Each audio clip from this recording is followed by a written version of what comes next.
Sesaat lagi Anda akan mendengarkan program Renungan Sahabat Seperjalanan bersama Pendeta Wendy Pratama. Selamat mendengarkan.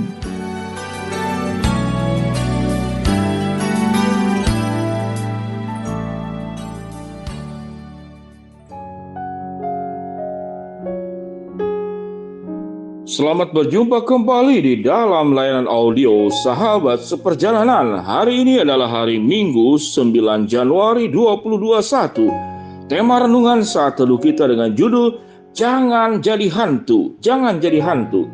Firman Tuhan terambil dalam 2 Timotius 1 ayat yang ke-7. Demikian bunyi firman Tuhan. Sebab Allah memberikan kepada kita bukan roh ketakutan, melainkan roh yang membangkitkan kekuatan, kasih dan ketertiban. Sebab Allah memberikan kepada kita bukan roh ketakutan, melainkan roh yang membangkitkan kekuatan, kasih dan ketertiban. Mari kita berdoa.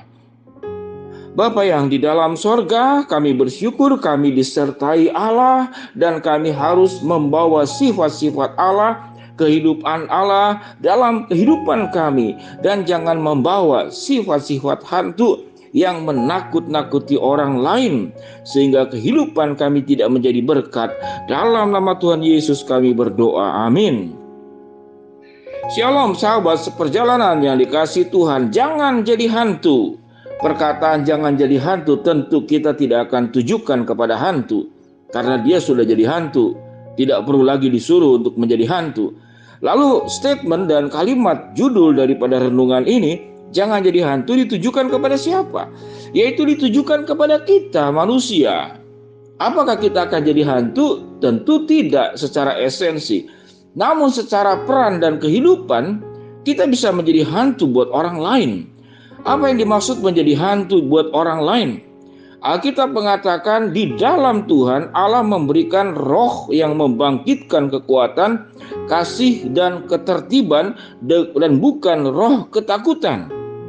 Jadi Allah itu membangkitkan roh kekuatan, kasih, dan ketertiban, dan bukan roh ketakutan. Mengapa seseorang itu bisa menjadi hantu di dalam perannya? Hantu itu identik dengan rasa takut. Dan hantu itu identik dengan apa? Dengan menakut-nakuti atau menakutkan. Kita tahu dengan jelas kalau anak-anak kecil, mungkin kita juga yang lemah mental melihat hantu kita bisa ketakutan. Kita bisa ketakutan. Tapi ada seorang anak yang bercanda, "Pak Pendeta, yuk kita buat sebuah kegiatan." Kegiatannya apa? Selama ini kita ditakut-takuti hantu. Oh ya? Nah sekarang kita buat kegiatan. Kegiatannya apa? Menakut-nakuti hantu. Wah, anak sekarang kreatif. Dia mau buat program menakut-nakuti hantu. Dan saya percaya menakut-nakuti hantu itu bukan hanya menakut-nakuti, hantu akan ketakutan. Ketakutan karena apa? Yaitu tatkala kita membawa Yesus dalam hidup kita. Di dalam Kristus, kuasa kegelapan akan dipatahkan. Mari kita bicara tentang diri kita. Kita tidak berbicara tentang Tuhan yang maha sempurna, yang membangkitkan roh kekuatan dan bukan ketakutan. Apa yang dimaksud dengan jangan jadi hantu? Banyak pribadi karena kebutuhan diakui, kebutuhan untuk ditinggikan, kebutuhan untuk dipuji, kebutuhan dianggap penting, kebutuhan dianggap orang berpengaruh, sehingga kita menjadi pribadi yang menakutkan. Mari sahabat seperjalanan yang dikasihi Tuhan, kita ingat-ingat kembali sewaktu kita masih kecil. Siapa orang yang paling menakutkan dalam hidup kita termasuk sampai saat ini? Ada seorang sahabat seperjalanan terus membicarakan tentang bosnya yang menakutkan. Ada juga sahabat seperjalanan yang berbicara terus tentang mertuanya yang menakutkan. Anak asuh saya juga ada yang ayah menakutkan.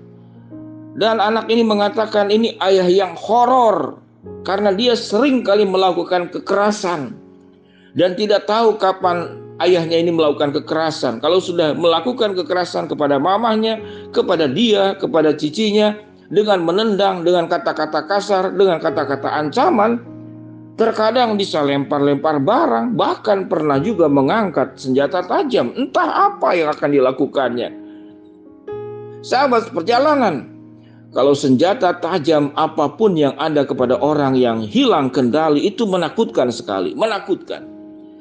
Kita akan takut, saudara-saudara, sahabat seperjalanan, kalau ada senjata senapan pistol itu di tangan orang gila. Kita akan takut dan itu menakutkan.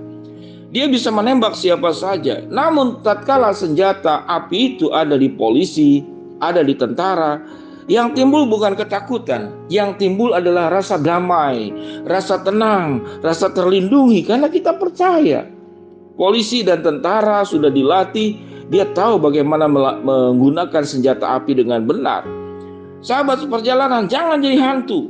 Ada guru yang menakutkan, adalah pejabat yang menakutkan, ada kepala sekolah yang menakutkan, ada rektor yang menakutkan, ada siapa lagi?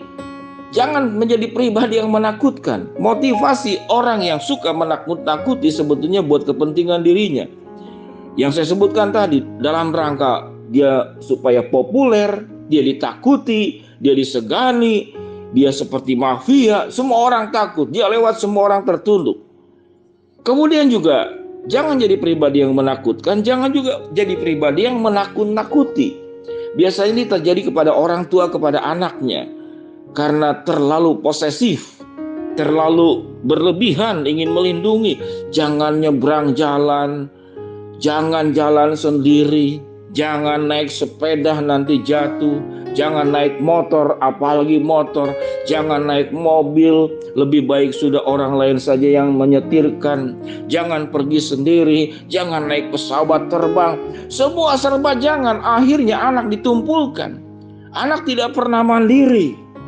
Anak tidak pernah berhasil bagaimana menghadapi masalah hidup dengan kakinya sendiri, dengan pikirannya sendiri, dengan tangannya sendiri. Dibuat bergantung. Sehingga anak itu diberikan, ditumbuhkan, diasuh, punya sayap, namun anak tidak pernah bisa terbang. Karena kenapa? Karena ditakut-takuti. Sahabat seperjalanan, ada dua hal dalam kehidupan kita. Jangan menjadi pribadi yang menakutkan, jadi pribadi yang horor. Suka otoriter, intimidasi, mengancam, berbuat kekerasan karena engkau punya daya, engkau punya kemampuan. Berhentilah engkau menjadi pribadi yang menakutkan. Yang kedua, jangan juga menakut-nakuti dalam rangka sayang, dalam rangka mencintai. Lalu semua itu dilarang. Ini jangan, itu jangan, ini jangan, itu jangan. Keluhan anak yang paling terbesar dari saya pandang dan saya nilai selama saya melayani anak-anak dan mengurus anak-anak asuh, yaitu anak itu tidak dipercaya.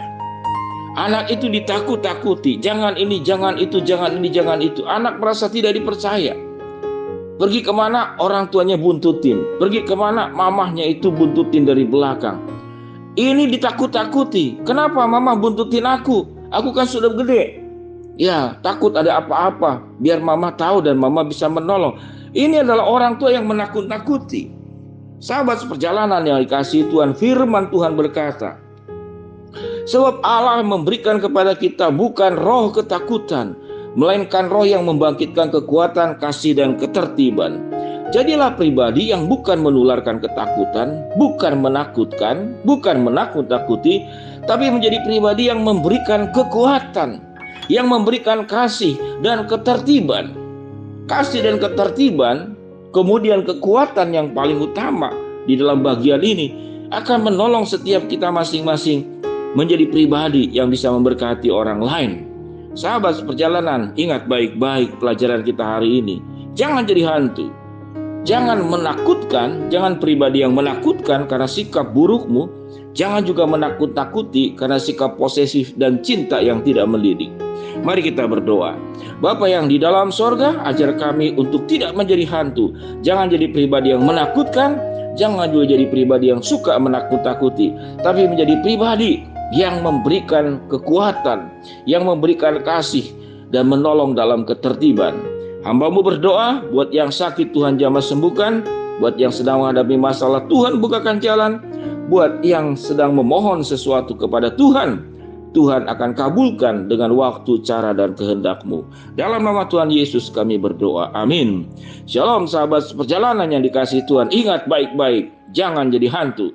Jangan jadi pribadi yang menakutkan, jangan juga suka menakut-nakuti. Tuhan memberkati kita semua. Amin.